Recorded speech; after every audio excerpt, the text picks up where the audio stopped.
कक्षा 7 की संस्कृत पाठ्य पुस्तक दीपकम के पाठ 13 वर्ण मात्रा परिचय वर्ण और मात्रा का परिचय का हिंदी अनुवाद यहाँ दिया गया है।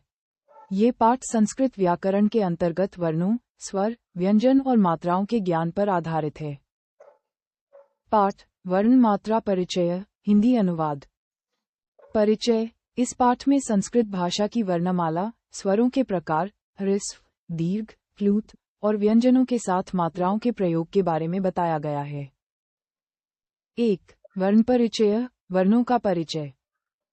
संस्कृत भाषा की वर्णमाला में वर्णों को दो मुख्य भागों में बांटा गया है। स्वर, स्वतंत्र ध्वनि, और व्यंजन, स्वरों की सहायता से बोले जाने वाले वर्ण। 2. स्वराः मात्राः च स्वर और मात्राएं।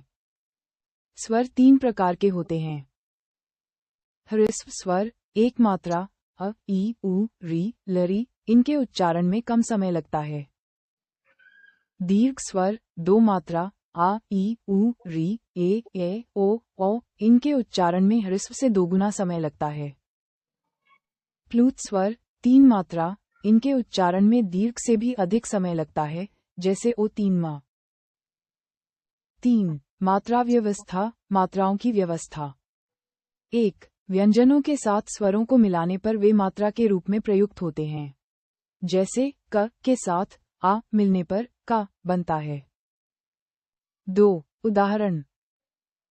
क जोड़ ओ इक्वल्स का ह्रस्व, क जोड़ आ इक्वल्स का दीर्घ, क जोड़ ई इक्वल्स की ह्रस्व, क जोड़ ई इक्वल्स की दीर्घ। 4. विशेष बिंदु वर्ण मात्रा परिधेय। 1. संस्कृत में व्यंजनों का उच्चारण बिना स्वर के नहीं किया जा सकता, अर्धमात्रा। 2. वर्णों के उच्चारण में काल, समय का भेद मात्रा के रूप में जाना जाता है। और 3. हिंदी और संस्कृत में वर्णों का मात्रा ज्ञान शुद्ध उच्चारण के लिए बहुत महत्वपूर्ण है। पाठ का सार हिंदी में।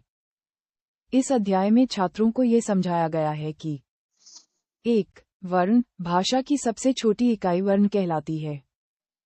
2. स्वर जिन वर्णों के उच्चारण में किसी अन्य वर्ण की सहायता नहीं लेनी पड़ती। 3. व्यंजन जो स्वर की सहायता से बोले जाते हैं। 4. मात्रा स्वर के उच्चारण में लगने वाले समय को मात्रा कहते हैं। ह्रस्व एक मात्रा, दीर्घ दो मात्रा और प्लुत तीन मात्रा। और 5. व्यंजन जैसे क में जब तक स्वर अ, आ, ई आदि नहीं मिलते तब तक वह पूर्ण नहीं होता,